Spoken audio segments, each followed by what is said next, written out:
దుకాణాలను కొనసాగిస్తూనే నిరుద్యోగులకు మరిన్ని దుకాణాలను వచ్చేలా కృషి చేద్దాం అన్న కర్రె వెంకటయ్య, పాపట్ల నరహరి.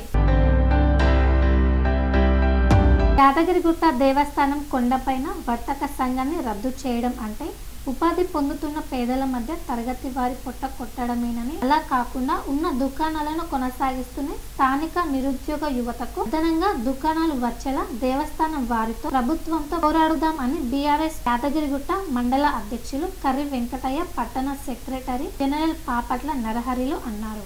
యాదగిరిగుట్ట కార్యాలయంలో విలేకరుల సమావేశంలో మాట్లాడారు. యాదగిరిగుట్ట కొండపైన వర్తక సంఘాన్ని రద్దు చేయాలని కొంతమంది నిరుద్యోగులు పోరాటం చేస్తున్నారని, వర్తక సంఘాన్ని రద్దు చేయాలని కాకుండా ఉన్న దుకాణాలను కొనసాగిస్తూనే తమకు కూడా దుకాణాలు కేటాయించాలని వారు కోరాలని అన్నారు. అలా అయితే తమ మద్దతు కూడా ఉంటుందని అన్నారు. 114 దుకాణాలకు గాను ప్రత్యక్షంగా పరోక్షంగా సుమారు 500 మంది ఉపాధి పొందుతున్నారని, ఉన్న ఫలంగా వర్తక సంఘాన్ని రద్దు చేసి దుకాణాలను రద్దు చేయడం అంటే వారందరిని రోడ్డున పడేయడమేనని అన్నారు. ఇది సరైనది కాదని అన్నారు. నిరుద్యోగులకు యాదగిరిగుట్ట దేవస్థానంలో ఉద్యోగ దుకాణాల ద్వారా వారికి ఉపాధి కల్పించేందుకు అందరం కృషి చేద్దామని అన్నారు. ఇప్పటికైనా దుకాణాలను వర్తక సంఘాన్ని రద్దు చేయాలని, వారి ఆందోళనను విరమించుకోవాలని కోరుతున్నామని అన్నారు. ఈ సమావేశంలో బీఆర్ఎస్ నాయకులు ఆర్ఎస్ శ్రీధర్ గౌడ్, కంటేకర్ పవన్ కుమార్, ముక్కెర్ల సతీష్ యాదవ్, అంకం నరసింహ తదితరులు పాల్గొన్నారు. నమస్కారాలు. ఈ మధ్యలో సోషల్ మీడియాలో కానీ వార్తలలో చూస్తూ ఉన్నాం. మరి యాదగిరిగుట్ట కొండపైన షాపుల విషయంలో రాద్ధాంతం చేసి అందరూ పేపర్ల టీవీలలో వస్తుంది. నేను కూడా ఒక మాజీ షాపుల సంఘానికి అధ్యక్షుని కాబట్టి, వర్తక సంఘానికి అధ్యక్షుని కాబట్టి ఈరోజు నేను మాట్లాడవలసి వస్తుంది. ముఖ్యంగా యాదగిరిగుట్ట కొండపైన దేవస్థానం అభివృద్ధి కాకముందుకు గతంలో అంటే 5-6 సంవత్సరాల క్రితం 114 షాపులు ఉన్నది అనేది వాస్తవం. సరే, అప్పుడు గతంలో లీజుకి ఇచ్చుకుర్రా ఇయ్యలేదా అనేది వాళ్ళ వ్యక్తిగతంగా నడిచింది కొన్ని రోజులు. తర్వాత మరి అభివృద్ధిలో భాగంగా కొండపైన షాపులన్నీ కూడా తీసేయడం జరిగింది. 110 షాపుల వాళ్ళు రోడ్డు మీద పడ్డారు. తర్వాత అప్పుడు ఎమ్మెల్యే గారు, అదేవిధంగా మరి అప్పుడున్న ఎమ్మెల్యే గారు సునీత మహేందర్ రెడ్డి కానీ, ఈఓ గారు మరి అధికారుల దృష్టికి తీసుకెళ్ళి, కేసీఆర్ దృష్టికి తీసుకెళ్ళి మరి వాళ్ళు మొత్తం రోడ్డు మీద పడ్డారు. వాళ్ళకి ఎలాంటి బతుకుదేరు లేదు. మరి ఎట్లా అయింది అని అన్నప్పుడు ప్రస్తుతానికైతే ఒక 10 షాపులు ఇస్తామని చెప్పేసి మరి జీవో ఇచ్చి 10 షాపులు పెట్టారు. 10 షాపులు కేటాయించారు. మరి ఆ 10 షాపులు నడుస్తున్నాయి. మరి ఈ మధ్య రెన్యువల్ చేసే కార్యక్రమంలో కొంతమంది యువకులు ఇంకా ఎన్ని రోజులు ఉంటారు, వాళ్ళు ఇంకెన్ని రోజులు ఆ షాపులు నడుస్తాయి, టెండర్ పెట్టాలనేది వాళ్ళు పోరాటం చేస్తూ ఉన్నారు. సరే, నేను అనేది ఏంటంటే ఒక 110 షాపులలో కనీసము 110 కుటుంబానికి నలుగురైనా ఒక 500-600 మంది బతున్నారు దాని మీద. మరి షాపులు రద్దు చేసి 500-600 కుటుంబాలను రోడ్డు మీద అనుకోవడం భావ్యం కాదు. ఎందుకంటే ఇంకా యాదగిరిగుట్ట పైన షాపులు పెంచుకోవచ్చు, కింద పెంచుకోవచ్చు. యువతకు ఉపాధి చూపించడానికి చాలా ఉంది గుట్టపైన. ఈ దుకాణాల విషయంలో కాదు, ఎక్కడెక్కడి నుంచి వచ్చి పనులు చేస్తారు ఇక్కడ గుట్టపైన స్థానికేతరులు. మరి వాళ్ళని తీసేసి ఇక్కడ ఉన్న నిరుద్యోగులకు ఇవ్వండి, మేము కాదంటలేం. అవకాశాలు ఎన్నో ఉన్నాయి గుట్టపైన కానీ కింద కానీ. నిరుద్యోగస్తులకు అవకాశం కల్పించడానికి మరి ప్రభుత్వం నిర్ణయం తీసుకుంటే ఎన్నో ఉన్నాయి. కానీ ఒకరి బతుకుదేరు కొట్టి వాళ్ళని అన్యాయం చేయాలని అనడం మాత్రం భావ్యం కాదు. కాకపోతే ఏంటంటే 100లో ఒకరు ఉండొచ్చు బలిసిన వాళ్ళు. అంత బీదోళ్ళు అంటలేను, అంత ఉన్నోళ్ళు అంటలేను, అంత బీదోళ్ళు లేదు.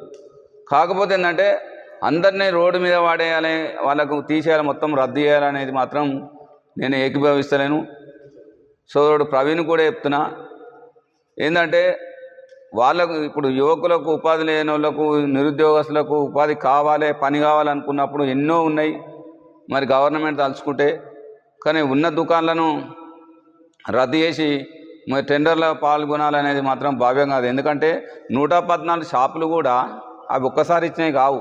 సంవత్సరానికి టెండర్లు వాడిన ఉన్నారు, కొన్ని గవర్నమెంట్ ఇచ్చినవి ఉన్నాయి. ఈ రకంగా టెండర్లు పడంగా 110 షాపులు అయినాయి, 114 షాపులు అయినాయి. స్టార్టింగ్లో ఒక 5-6 ఉండొచ్చు అప్పట్లో. తర్వాత సంవత్సరానికి ఇన్ని పెంచుకుంటూ వస్తే ఇప్పుడు 114 షాపులు అయినాయి. అవన్నీ తీసేస్తే ఇప్పుడు 114 షాపులలో ఈ 10 షాపుల మీద బిజినెస్ చేసుకుంటారు, ఇంతో అంత తింటారు తప్ప ఈ 10 షాపుల మీదనే 114 షాపులలో బతుకుతారు తప్ప ఎవరు లీజుకి ఇచ్చే పరిస్థితి లేదు. ఎందుకంటే 114 మంది 10 షాపులతో నడిపించుకొని వాళ్ళు కష్టపడి చేసుకునే బతుకుతారు తప్ప ఎక్కడ కూడా లీజుకి ఇచ్చుకున్నది లేదు. కాకపోతే లీజుకి ఎవరైతే ఇచ్చిరా అంటారో రేపు దేవస్థానం ఈవో కానీ ఇంకెవరైనా ఎంక్వైరీ చేసి అక్కడ ఎవరైతే లీజుకి ఇచ్చుకొని లీజు దాన్ని షాపులు రద్దు చేయని మాకు అభ్యంతరం లేదు. ఏదన్నా అవకతవక జరిగినట్టు ఈవో గారి దృష్టి కానీ ఇంకెవరి దృష్టికి వెళ్ళినా దాని మీద ఏదైనా చర్యలు తీసుకుంటే మా షాపులకు కూడా ఎలాంటి ఇబ్బంది లేదు. కాబట్టి దయచేసి యాదగిరిగుట్ట యువకులకు ఒకటే కోరుకుంటున్నా, యువతకు ఏదైతే మాకు ఆ షాపులు రద్దు చేసి టెండర్లు పెట్టాలనే యువకులు మీకైతే వచ్చేదేం లేదు. టెండర్లు పెడితే ఎవడు పైసలు ఉంటే వాడే పాడుకుంటాడు, వాడే షాపు తీసుకుంటాడు. కానీ మీకైతే వచ్చే లాభం అయితే లేదు మీకు కొట్లాడే వాళ్ళకు.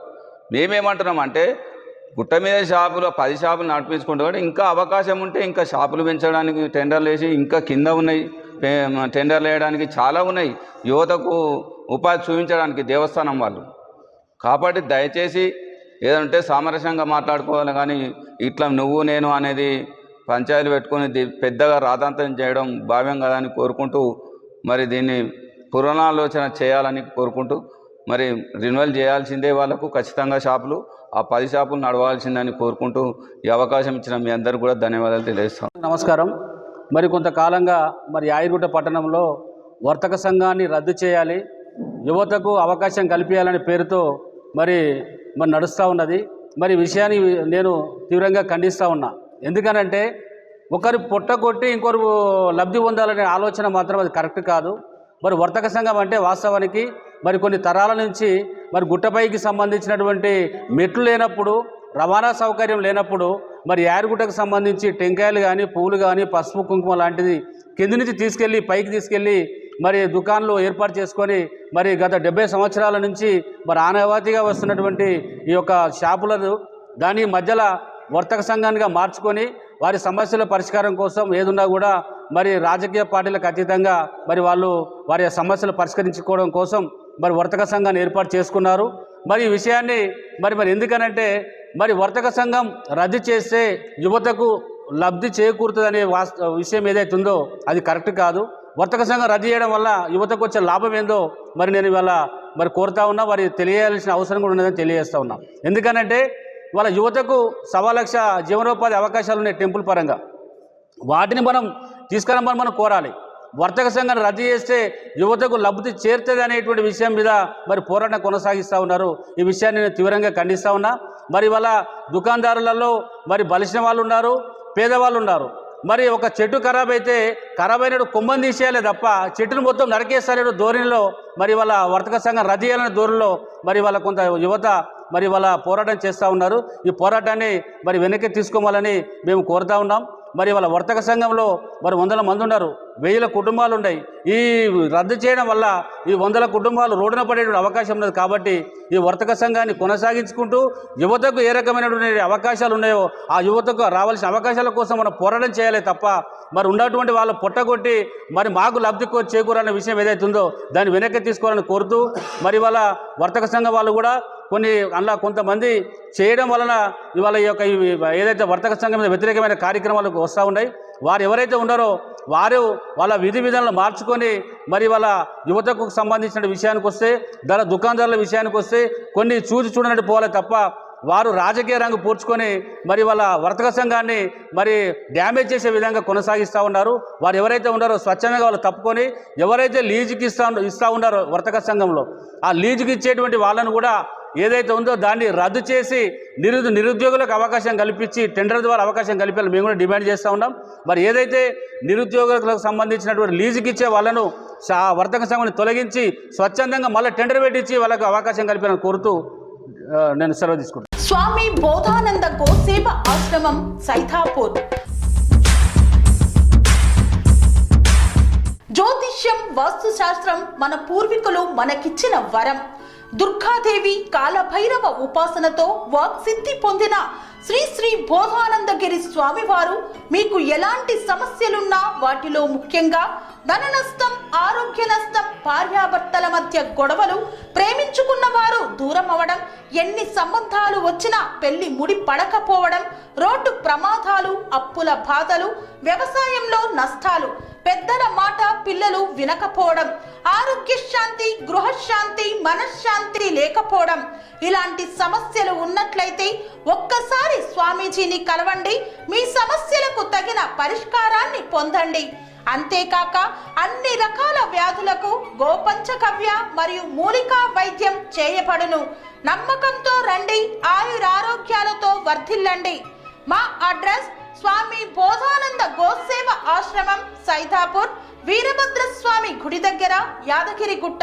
సంప్రదించవలసిన నెంబర్ 9849213754 మరియు 9618034138.